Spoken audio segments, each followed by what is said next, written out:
This is Jeff Timberell, Director of the Southwest Florida Real Estate Investment Association.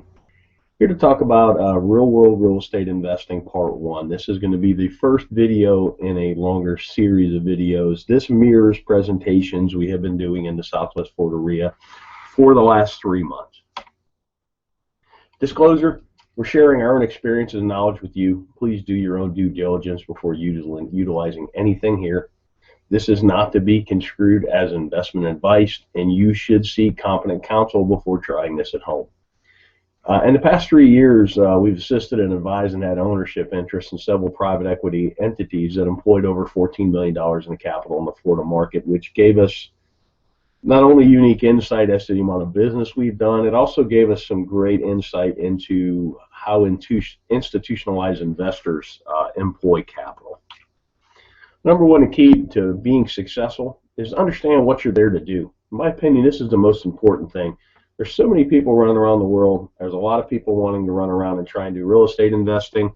They take courses, they read books, they go to meetings, but they really don't know what they're there to do. They really haven't spent that critical time understanding what you're here to do, what's your mission, what's your goals. I mean, without having any goals, it's hard to achieve any goals, if that makes any sense.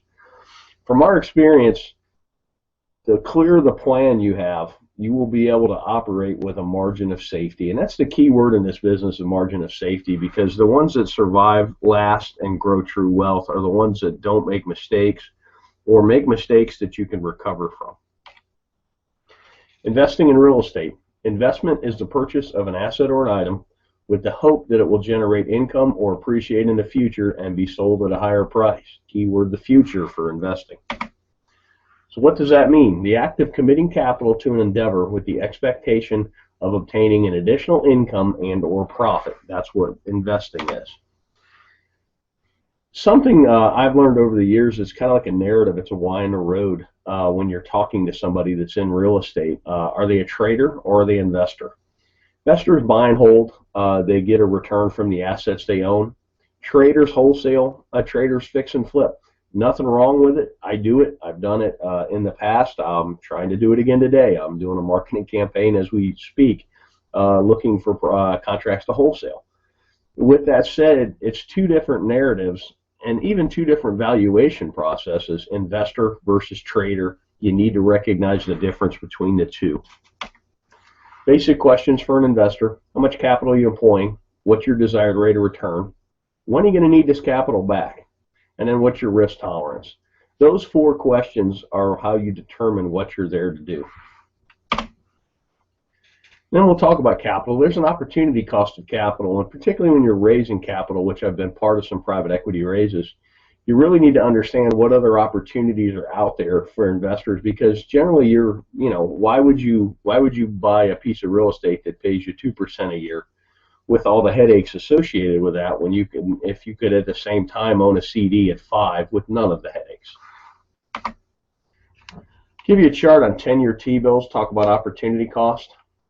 You can really see the recession, the Lehman Brothers crash really killed yields, but it's killed yields no matter what. I mean, pretty much at the time I'm talking about this, yields for a 10-year T-bill are bouncing between 2.6 and 2.8%. That's a terrible yield, particularly with the amount of money they're printing.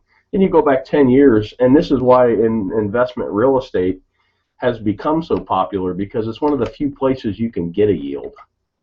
Here's CD rates from 1984 on, and if you notice, about early 2000s, everybody got excited about real estate, and that's because the CD rates of return just continued to go down. So right now, my God, on a 1-year CD, you're getting not even 1%. That makes real estate attractive, and that's something to watch as well. As CD rates and other rates on financial instruments go up, real estate may not appear as sexy, particularly to an investor who bought in the valley and bought right and has quite a bit of gain on the table. So opportunity costs in the real world. We already kind of talked about this. Most investors we know are looking for at least 6% a year. I know guys that are even looking for 15%, and that's a cash on cash, not an internal rate of return. That would be a whole nother video that could be a whole day's worth, understanding the difference between the two. But what here I'm talking about is a yearly cash on cash return. And you got to be mindful of unrealistic expectations. I've seen people that have pitched 30% returns, and I've seen investors that are looking for 30% returns.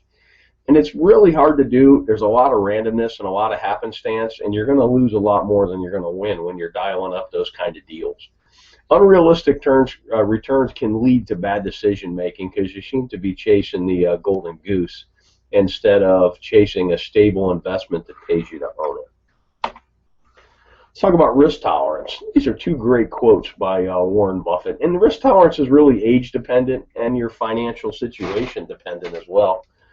But here's a great quote. Look at the market fluctuations as your friend rather than your enemy. Profit from folly rather than participate in it. And that's most real estate investors. You're supposed to be a contrarian. I kind of put the world in, you're either a salmon or you're a lemming. You're either running with the crowd or you're running against the crowd. And here's another great one. The main danger is that the timid or beginning investor will enter the market at a time of extreme exuberance and then become disillusioned when the paper losses occur. The key is to not panic and do math-based risk assessments and then math-based evaluations and then sit down and decide what you're doing.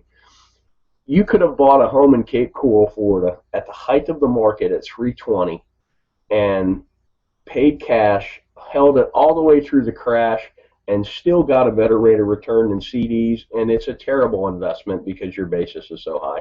Or if you trade it out, you would literally be losing money.